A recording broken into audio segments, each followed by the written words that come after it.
It started in Egypt in 2014, and since that time it kept growing. Careem started with private cars, then tuk-tuk, buses, bikes, and last but not least with the new service of Careem Box. Their main purpose was trying to make people's life easier. Today we have Mr. Hani Abdullah, the category manager of Careem Bikes and Box. Hi, Mr. Hani. Hi, Sarah, how are you? First of all, congratulations for the new service, Thank you. Careem Box. But let me get back to the bikes at first, and then we will move to the box. Sure. First of all, what is the idea or the main purpose of using bikes as a means of transportation? Okay, so the main thing behind bikes is that we noticed that Cairo is extremely crowded, as everyone knows. So we wanted to create some sort of affordable, cheap means of transportation that helps people travel from A to B in a very fast and affordable way. So bikes was actually a very successful means of transportation in the Asian country. So we wanted to bring back the experience from them to here.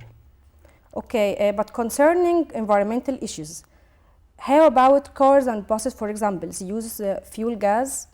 Do you plan to use natural gas or the solar energy, for example?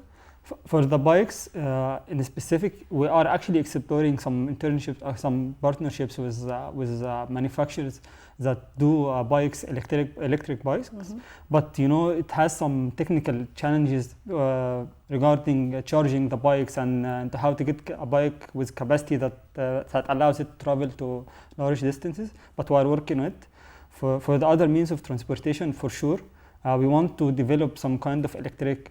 For sure, electricity is going to be one of the major fuel in the future. So we are for sure are exploring that option, but it's going to take time due to legalization and cost and so on. Bike saves effort and time, especially in rush hours and congested areas. Does it make the consumer, the customer, prefer bikes over the cars? It depends. It depends on the segment that we are targeting. So as an example, like the female customers, it's extremely rare to find a female customer due to let's say the cultural barrier in Egypt. But when it comes to the youth sector, people who are from like 16 maybe to 30s, they prefer to go fast and cheap. Mm-hmm. So this is our main pool of customers. So they prefer that over cars because especially in the short distances, which is like 5 kilometers away. So they prefer to have such transportation in congested and short trips. As you have mentioned now, it's not socially accepted in Egypt, especially for women, to ride behind a stranger. Yes. How do you deal with such a situation? So, let's say as Careem, we want to encourage that. So we wanted to explore some options like to have like a female captains and female customers, but we had some challenges creating supply for the demand that we want to cater for. So basically, the dilemma resolves itself. So if we have already so little female customers, so we don't have that issue a lot. And we have it when a female customer wants to have a bike, say basically book, and if the captain refuses to have the female customer, so it's like a preference of the captain. If in that case the customer is okay and the female is okay, so we do it. What if the captain is a female and the customer is a man? We didn't have any female captains in bikes, but we have so many female captains in cars, and it's very successful. Concerning safety issues, what are the assigned procedures to protect the customer and satisfy the customer? So in bikes, we encourage customers and captains into certain procedures. One of it that the captain should prevent or should refuse trips that are on the highways, that are on the bridges, and we encourage customers as well not to do that. So this is the main thing that we actually follow to prevent such things. And we have actually in-ride insurance. So Careem introduces this feature, which is in-ride insurance for customers and captains. In case anything happens, both sides are covered. How do you deal with customers' complaints in general, especially the negative, of course? Sure. So we have a very clear process regarding that.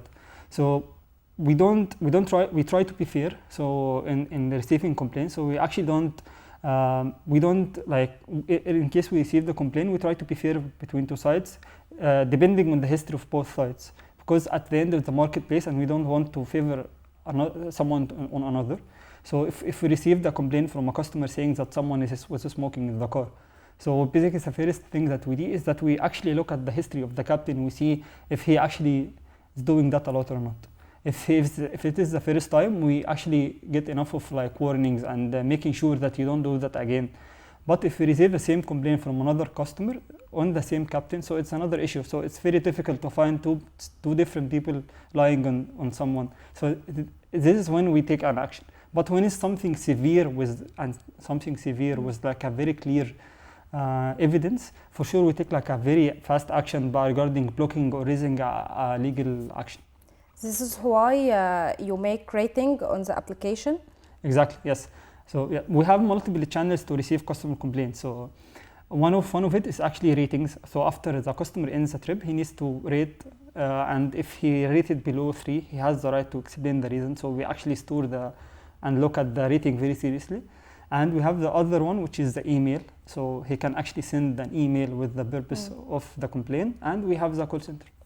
What if the rating is bad or low from the customer towards the captain? Well, so if it's, you mean the customer rating yes, the captain, rating right? the captain. So if it is below 3, actually it's below 4. So he has like a categories of violations. Then he needs to select why did he rate the captain bad. So let's say he rated it because of the car. And then it goes to a back end of a large team in operations. They take every complaint very seriously, and they look at it and they look at the history of the captain and the process going. What if from the captain to the customer? What happens to the customer? You lose the customer? For sure. Like I mentioned, we try to be fair with both sides. We deal like with hundreds of thousands of rides a day. For sure, we might be finding a customer that didn't respect the captain or didn't respect the procedures of Careem. We follow actually the same procedure. We look at the history of the customer versus the history of the captain, and we see if the customer had multiple complaints, and then we try actually to block both sides in the first thing. But if it's multiple, we actually block the customer from the service. You encounter a fierce competition with your competitor Uber. How do you deal with the competition, or how you attract the customer toward your company? So we have a very clear strategy in Careem, which is experience-driven organization. So what we do is that we actually focus the most on the experience of both sides. So we try to make sure that the captains are very happy and customers are very happy. And then if both sides are happy, we actually are going to win. Moving now to the new service, Careem Box. Can you explain to your audience what is the idea of Careem Box, especially it's a brand new in Egypt? Sure. So Box is actually a B2B delivery platform. So to explain, we are doing deliveries for the companies, for currently the restaurants. So basically we give them like a portal. They actually, when they have shortage in deliveries, they go and put the customer details that they want to deliver food to, and they put her name and phone number, and then they press create delivery. Then it goes to Careem's technology. So it dispatches to the nearest captain, who goes and pick up the food and go to the customer and deliver it. So currently we are focusing on food, but later on we are going to deliver anything that actually fits in a box. So we are going to expand a lot. And the good thing about the box is that we actually, when the merchant tries to send food to someone, we send an automatic SMS to the customer saying that Careem on the way, and he can track actually the food, where is the delivery, and so on. Like the application. Exactly. Yes. What if the captain got robbed? Okay. How do you compensate the customer? With food? Or yes, what? So in the future when we expand in food. So yes. It goes back as well to the process we follow in quality. We try to look at the history of the captain very seriously. So if the captain is actually someone who has very good ratings and he always arrives on time and so on, we actually compensate the customer, which is our case. Is not the user, it's actually the merchants. We pay for the food for sure. But if the captain, if it's a laptop or a mobile phone, he forgot to take Sure. at the morning? We currently don't serve the service of delivering such things that, as I mentioned, we deliver food oil. But in case we have that stuff like delivering laptops and stuff, we are going to have that soon. But when we're going to have that, the captain's responsibility is to do that, and he signs a paper of liability and a receiving paper. So it's personal. So it's captain's responsibility, and he needs to actually raise a legal action to restore the stolen stuff. You started off with cars, bikes, tuk-tuk, buses, and lately boxes. What are the next step for Careem? So, like you mentioned, we have so many things to do. I think the thing that's not mentioned here is Careem Wallet. So, are actually planning Careem Pay, which is Careem Wallet. So, it's one of the biggest wallets in the regions already, which has the most transactions. So, we are trying to introduce Careem Pay, which customers can actually get something from supermarkets using their Careem Wallet and so on. So, Careem Wallet. And thank you, Mr. Careem, Category Manager of Careem Boxes and Bikes, and wish more success for Careem, of course. Thank you, our audience. See you next week.